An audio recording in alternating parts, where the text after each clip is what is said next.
like nobody's judging them by them being, you know, from having African roots or having been black. Now the difference is, like you say, which is the same pretty much everywhere. The way whiteness is viewed is what the problem is for black Brazilians, because it's not the fact that black Brazilians necessarily been trampled on, even though they have. It's the fact that there's this infatuation, as there is much, you know, other parts of the world as well, much as there is in other parts of the world, where whiteness is just like, you know, it's glorified almost, you know, where a lot of people, even darker girls in Brazil, do skin bleaching and stuff like that.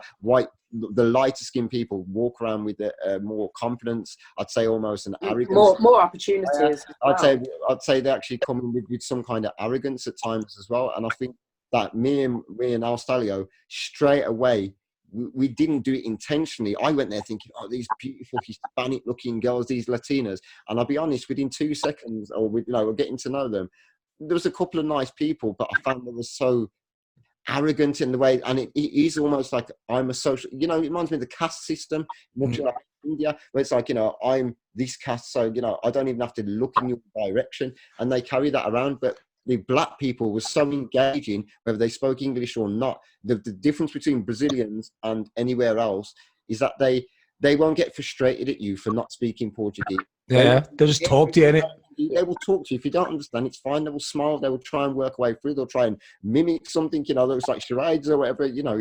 It's beautiful. And the black people in Brazil, to me, are what really made Brazil the experience it was. Can I just expand on that a second? You know what I realized when I was in Brazil? Because my wife's obviously German.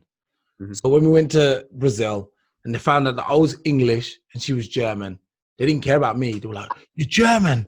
Wow." And they really would like bend down to her and like she was like some god. And I was like, you know, the Germans messed up the whole world. But they didn't care. They didn't care. Hey, they love German people. And it was like I mean, yeah, we did. I mean, not me, but the English, the British did as well. But it was really amazing to see. I was like, oh, no, but you look like me. What's so special about her? And it was really this European worship that they're having, you know, been brainwashed with. My wife was just really like, even when I said, like, no disrespect, I'm better looking than my wife, innit? You know. Are you gonna say that you're a different man? Look, man, nah. You can always tell if your wife is dating up or down, and I'm just better looking than my wife. Now listen to me. I got this leads to something cool. See how we look first. I have to look. Yeah, the saucepan coming around. Anyway, so yeah, and I'd be like, and then they'll see our kids, and be like, the kid's so beautiful. Like, yeah, it's came from me, and they'll be like, it's from your wife. I'm like, hold on a minute. No, you're cold, you know. Yeah, yeah, man. Anyway, I'll welcome Erica. Meet Erica. Hey, Erica, meet Erica. Hello. I didn't say hello. We're going to call you 1 in a million today, Erica, because we've already got another Erica on the show. Yeah. No, you can't demote Erica like that, man. We're just trying to say Erica Horsemen and Erica Jarrett, or Miss Jarrett. There you go. Miss Jarrett. You sound so posh, man. It sounds southern, like Southern American. We had Najima Smalls on a couple of weeks ago, and all he kept saying was Miss Smalls. Yeah. Smalls. And I started saying it, and at the end, all he did was Miss Smalls, Miss Smalls. I'm like, oh my God, that sounds so polite. I don't mind. We'll get that out of you, don't worry. So basically, you were saying Brazil was the life changer, which was also the same for me. I think Brazil and Japan were the two places that really, like, my heart is still in Brazil, and for some reason still in Japan. I don't know why, but when you go to Japan, yeah, Thailand's got different stuff attached to it, but Japan is like, you go there and you're like, oh, because I think what it is, that was the first place where people bowed to me. That was the first place I saw true respect for human. You know, when someone bows to you and they don't even raise their head before you go, you're like, hold on a minute. Did you get the message, man? I'm black, man. No one likes me. You're not supposed to bow to me. You bow to everybody else, Japanese, European, but the black people, let's go. You know, you do find that, because when I went to Bali, and I've said this to many people, the most friendliest people I've ever come across in my life, they could not do enough for me. Mr. Nigel. Yeah. Mr. Nigel. Honestly, I could have stayed there for 6 months and not even come back home. I don't even think of England. It's the first time I've been away and not wanted to come back. Yeah. And I don't know if it's like a Far East respect thing or whatever, but Yeah, I definitely share them sentiments. Yeah, been to Japan. I agree. Thailand was a similar experience. I don't think I've had a bad thing to say about anyone I met there. Mm. Everyone's just nice, man. It was nice. But maybe it's like, you know, I don't think I've ever really had a bad word to say about anywhere I've really been in the world. Like I said, is it me? Have I got this kind of romantic vision of when you're away, or I don't know, but No, not actually, because sorry to jump in, but it's just reminded me of the funniest thing. And Alstallio will probably know. I've got a friend called Luis. He's from actually from Rio, but he lives in Sao Paulo. But he's got friends in the UK, and he comes to the UK quite often. He actually works for BBC Brazil, but he comes to the UK quite often, and he's obsessed with UK culture and everything. And I've seen an Instagram video, and he's driving around Alum Rock on one video, going, "England's so beautiful." And the next one is at the back of Tesco's in West Bromwich, going, "I love this place. This place is so beautiful." I'm like, compared to Brazil, man. Yeah, you got Sugarloaf, man. But you know what it is? Like, the grey skies, the English typical houses, cul-de-sacs and parks and whatever it is exotic to him. Yeah. You know, you've got, but they probably feel like that about us. I remember going to the favela and being like, wow. Yeah. And they're probably thinking, Like, like, this is looking a at poo us like, hole? what the hell? not even people live right. It's like they're sort of amazed, like, wow. Wow, yeah. It's, Yeah. yeah. You don't have the landscape, any like Brazil in England.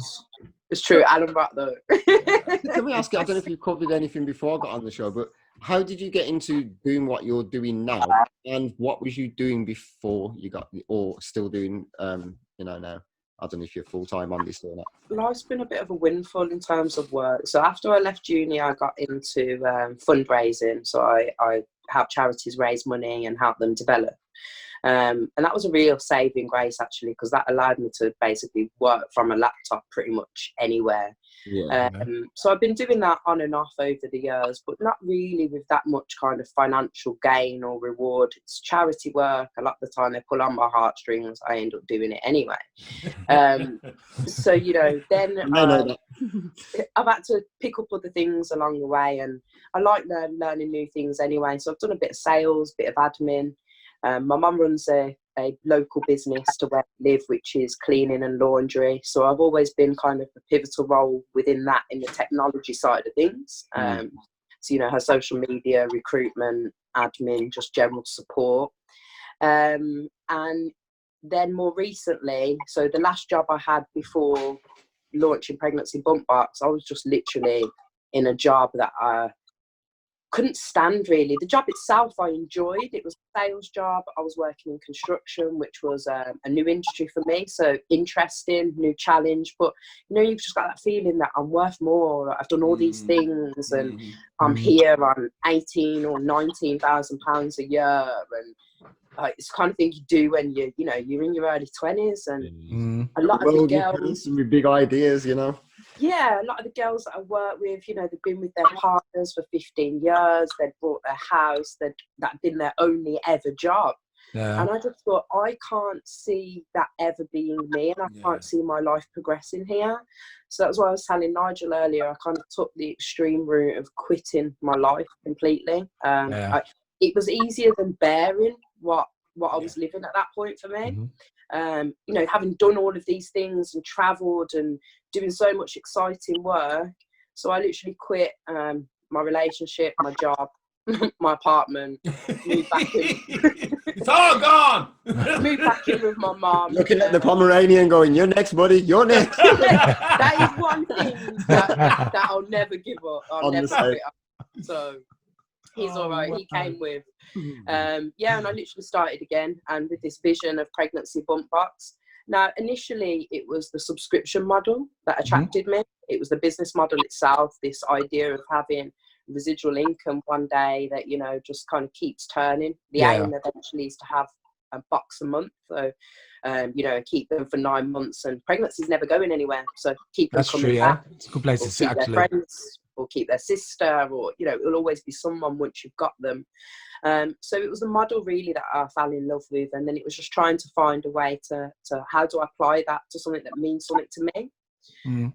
So I explored loads of different ideas and different concepts, and done a lot of research, and just kind of kept coming back to the pregnancy, really. The fact that it's not going anywhere, the fact that there's one single brand that I can think anymore that does saturate the market. Mm-hmm. If we take out the one well-known brand that is Johnson's, start skipping around the bush, which I think personally is questionable. Some of, I know they've made a lot of changes in the UK with some of their items, so I can't quote, what exactly is in them right now, but I know over the years a lot of their items have been questionable, and besides them, I can't think and associate one particular brand with pregnancy or pregnant women. And when I was asking this question amongst friends and people, nobody could really answer, particularly when mother care went as well. It was like people were kind of left with like, oh, that's a good question. So I just thought this is an opportunity here to build a brand as well, more importantly, that could potentially fill a bigger gap depending on where it does lead. Okay. And what is it exactly that you do? I know you create things that each month throughout the cycle of the pregnancy. I'm guessing. What sort of things will go into that? Probably, can we have an example of something maybe in early stages, maybe something from the later stages? So at the moment, there's just 3 boxes. Well, there's 4, but we've got the 3 trimester boxes, which are the kind of main feature. Now, I'm going to explain because, as I noticed earlier, not everyone knows what a trimester is, which neither did I, actually. I do after 3 kids, I know. There you go. So I know a lot along the way. So yeah, your first trimester is your first 3 months and so forth. So, a woman's pregnant for 9 months, it's split up into 3 months. So the first 3 months are very much about, the female getting used to her body, what's happening in her body, and all of those changes. The morning sickness, the hormones, the changes can be a lot to kind of take on board. So some of the features in there are to help with morning sickness and help just generally settle the tummy and just general help and well-being and calmness through that kind of stage of, well, you've got a lot going on, and a lot of growth that we don't see on the outside happens internally. And then the second trimester box is where everything starts to really start seeing that growth. So that is about, stretch marks and making, again, comfort. So things, sleep aids and heated pillows and comfortability. And then the third trimester box is about preparing mom for birth, mentally and physically. So there'll be some products. So yeah, there's products in there that I don't want to go into too much detail because I don't think you'd appreciate it. Okay. Well, I would, because I've been there. Breast pads, things like that. We've got a bottom spray, for instance, that's got added witch hazel for, kind of when bits and bobs get sore. God, yeah, that's been too much said. Hey, listen, I was gonna say, when you birthed your own child, trust me, man, there's nothing you haven't seen anymore. Birth your own child. Just everyone should do that once. Birth your own child, and then you see everything like in detail. I'm HD. I'm having no more children, my friend. You gotta have one to birth it. One more. No more, man. These adults now. We don't need no more children. You mad? I got great hairs already, man, from having 2. But I think that's the thing I said to Nigel earlier is I think a lot of people are surprised with this. I don't have children. So they're like, well, how did you kind of end up with this business? I'm always the aunt, I'm the godmother, I'm, the fairy godmother that comes along with the presents every birthday and every christening. And it gets really frustrating being that person that hasn't been through it. So, but trying to find something thoughtful, meaningful, caring, individual, and a lot of things become about baby when she's pregnant. And I think mom kind of neglects herself and gets neglected. Everyone's like, oh, how's the bum? Not how are you? Yeah, it's like that. Yeah. It's true. So I wanted to try and make something about mom, as not keeping baby in mind. So everything in the box is healthy and holistic and kind to baby. But it's just all about giving mum that self-love and time and pamper that she needs before the bundle of joy comes and takes over life. Okay. I think what would be really cool that you could possibly even add to that is probably give them some information. You got actually a good way of even talking, so maybe like doing some audio stuff that they can find online that could help, talk to them about it, and even like nutrition or loads of little things, like little bits of like practical some encouragement information that could go in with that, because I think it's such a good idea. And I think the concept around literally looking after mum, and her probably feeling like she's got that sort of maybe like a relative or that family member, well, somebody coming round to actually look after them. You know, this is for this will help you with, you know, keep comfort. You know, I think that's such a nice idea and such a nice thing. When I heard about your business, I thought that is just really, really a nice business, and I think it's got so much much about it. That's and I think you hit the nail on the head. I want to be in a nice business. I want to be in a business that's nice and helps people. And, you know, I know a little bit about health and well-being and mindset. And if I can share that with other people and you know, earn a living out of that, then it's like the charity work. Then why not? You know, that helps fulfill my soul. Working your flow of genius, as my friend calls it, your flow of genius. I mean, if you don't mind me saying, you look a bit like Mother Teresa on the camera, at least. Who, me? Not you. You look like Buddha. To Horsemen, Erica. With my ribbon. Yeah, it looks nice though. It looks nice. To our Erica, was there anything that particularly helped you during pregnancy, or something that you wish you would have had or found out about maybe on your second or third baby, you know, that you wish you would have known about in I would say, but listen, Erica, the other Erica speak. It's just really Erica, your microphone's a bit funny. Oh, you hear me? Sorry, I've dropped as well. Can you hear me properly now? I can, yeah. Yeah. Sorry, because I've dropped this phone also. Oh my God. Me and technology are not friends at all. But yeah, I was saying that listening to Erica speak, I feel as though for someone like that, if there was just like even a little video and a bump box that I would have known about, like I really would have enjoyed that, because you're someone that's quite relatable. And I was listening to this podcast the other day with Mars Lord is her name. She's a doula in London, and she said that there were no black doulas when she got into it, and it's like having that friend, that relatable friend. Not saying it should be every black woman has a black woman and every white woman has a white woman, but the relatability, like when I've read through Emma's diary, I kind of think that's kind of for rich white ladies, it's not for me. So there wasn't really anything that I connected with to have an outside perspective that for something that you do need objectivity. As much as you're going through it yourself, you do need that objectivity of someone coming in. But like I say, all of the perspectives with nothing that I could relate to. So if I'd have had a bump box from Erica and had like a little video or a little magazine or some little leaflet, I would have loved that. So yeah, and that's the thing. You see, there's so many ways that you can take your business now. I mean, I don't know if you're doing magazines. I don't know if you're. So something I wanted to ask you guys then, and particularly you, Erica. One of the things why I haven't really put myself personally out there is because I was like, well, is it going to hinder the brand by people thinking, well, what do you know about pregnancy? I think it would, because like I say, that having had 4 children as well, I really instantly, listening to your voice and why you're in it and why you've launched it, I feel as though it's that care and that warmth. Because I've met nurses that have had God knows how many, midwives that have had God knows how many children. If they don't have that personal warmth and that relatability and that, you know, the instant rapport, then you don't connect to them anyway. So they could have 5 or 10 kids and you wouldn't connect to them. So I feel as though you should do it. Yeah, I think you're spot on, because I think people buy people, and the product you've got is fantastic. And you're absolutely spot on. If you're out there and you're a friendly voice in an uncertain world, because let's be honest, typically men, when their partners are pregnant, we're pretty crap.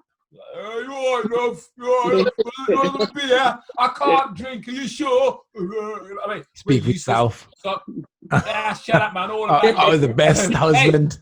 I was a 90s father. Anyway, so I think you coming across in an educational video or talking about how this natural product that you're using, and it's better than using this alternative because it doesn't contain these elements and these chemicals, I think that would come across really well and just kind of help to present very well.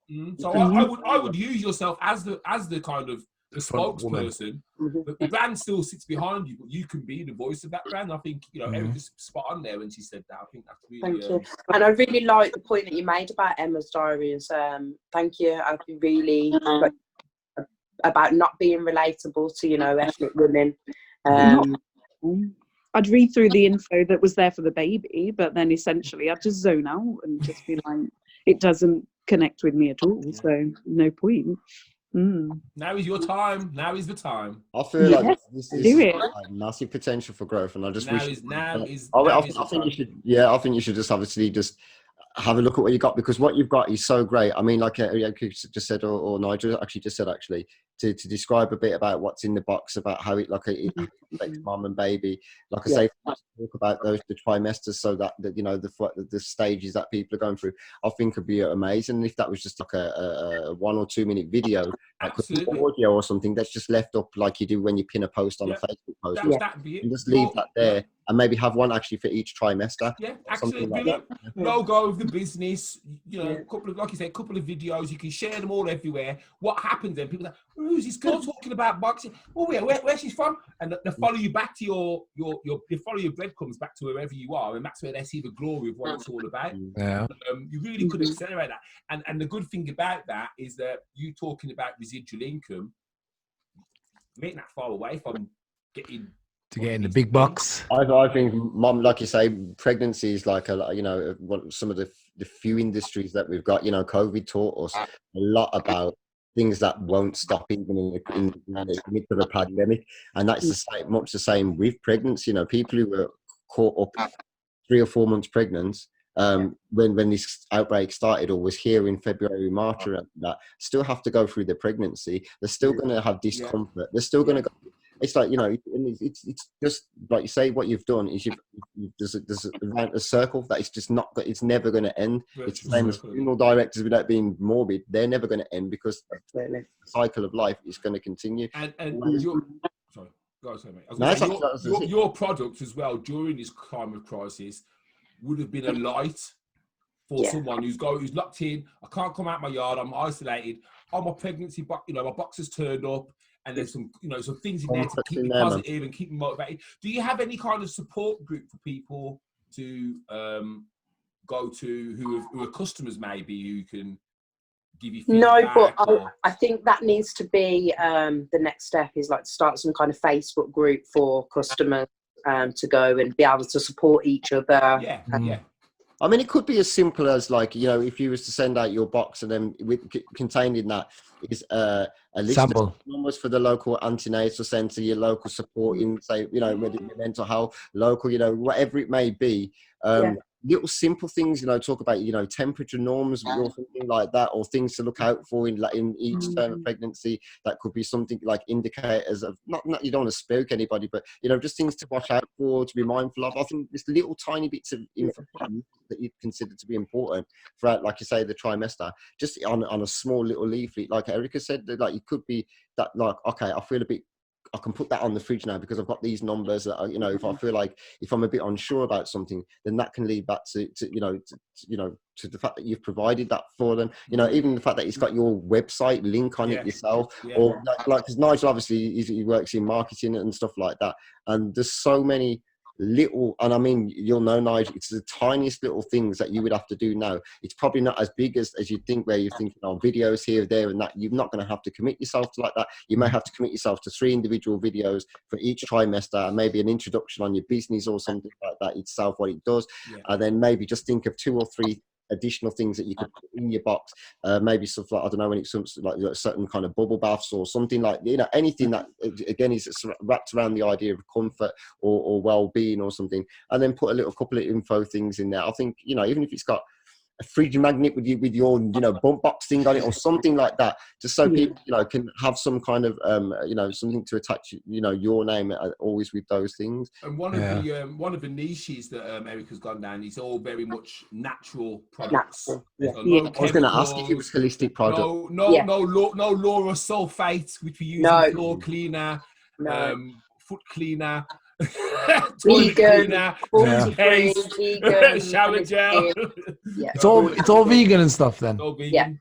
I find that is where, sorry to cut you, and it's to say whites or blacks or anything, but that's why I think black people are very, very mindful. You know, if you look at even like the way they cook back, you know, Jamaica or Africa, and that, it's very natural. It's vegetable stuff in the pan.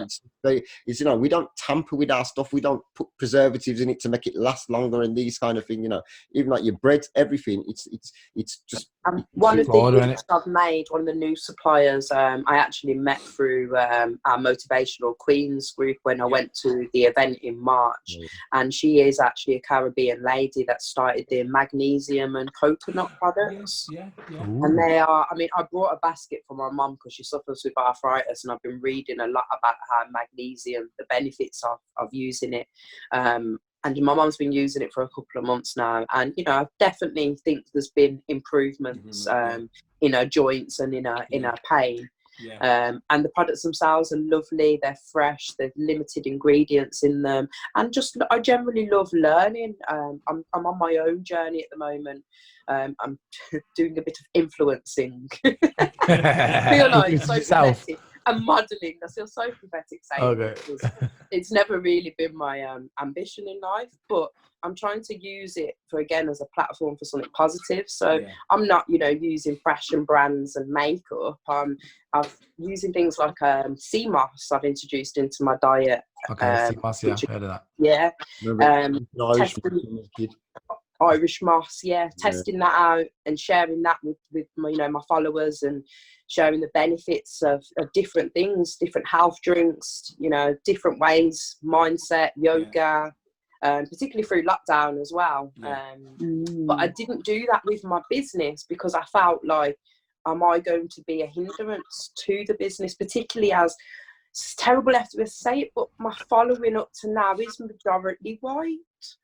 It's not for you to. They got the money. When somebody walks into a shop, you know, the shopkeeper isn't asking. The shopkeeper doesn't care if that person's white, black, or anything. It's not for you to decide who your market is. It's maybe you could think about your messaging or something like that. But like at the end of the day, you're being you, and you're sharing your business in your way. And I would never ever walk away from, one, your identity, or two, like even question where potential revenue or your people are. Like I say, if you think about being relatable, pregnancy is the same for a black person, white person. There may be slight different, you know, in certain. I suppose I thought by me putting my face on it, and up until now, predominantly my customers have been white, and then they see me, it's going to be like, oh, okay, that wasn't what we was expecting. But you bridge the gap, though. But you present in such a way where you, like it's I just don't see. I don't want to say this on obviously as on the live cast in a serious way, but I think that element of doubt just needs to disappear. I think you're up in your own head on that kind of thing. So many people of colour hold themselves back for that very reason. Yeah. There was a guy in Birmingham. Him and his wife do a takeaway or some kind of cafe. And he had to put himself in. He felt that when he was there, that the customers weren't spending the money, they weren't hanging around. So he hid himself in the back and did all the cooking and that. and then when all this happened with George Floyd, he put in the newspaper, I'm not hiding anymore. You don't know my business because that's it. Come on, Taya. So what I'd say to you is, be proud of who you are. You're never gonna. Not everyone's going to love you, but a lot of people are going to love your product. Yeah. And that's the main thing. And the Rose will love you. There will be people who love you. Like with my business, like I'm in the music industry. I've actually, you know, been quite public sometimes saying I'm feeling a lack of support or a lack of people who will get behind the product. And I knew what I had is great. And it's very difficult to sometimes, like when you don't feel the love or support, to start looking on yourself.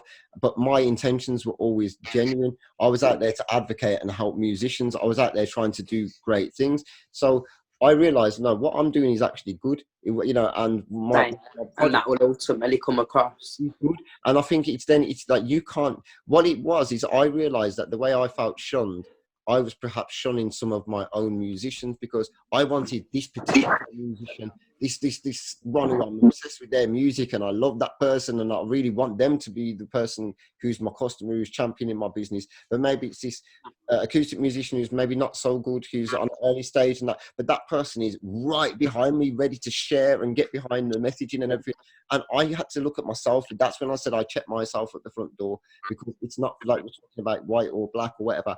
It doesn't matter if it's old, young, white, black or anything. Those who are engaged with you, give them your time and energy, because they have friends as well. They have people and they will talk about you in such a positive light. Then you celebrate that, you know, almost like the people who won't get behind you. And you'll I don't know how long your business has been going, but I've been in my business 2016. And what I learned is the majority of people will not get behind you. And it's Yes. just a hard way to think about it, but Yeah. 98% of the people you know will do That's it. absolutely nothing for your business. And the other 2%, one will just be watching going, I hope you do it, man. I hope you do it. And that. Good luck. And the other That's true. 1% might But actually do that something. So that is change the- it down to you and your belief and your conviction in what you're delivering and why. And then once you've got that focus, nothing else matters. Just Well, and that's why it's important when to be single-minded. Anyway, I think for too long as people we're held back by thinking that the people that we think, you know, you've said it, hit the nail on the head. You can't look for support from anyone apart from the support that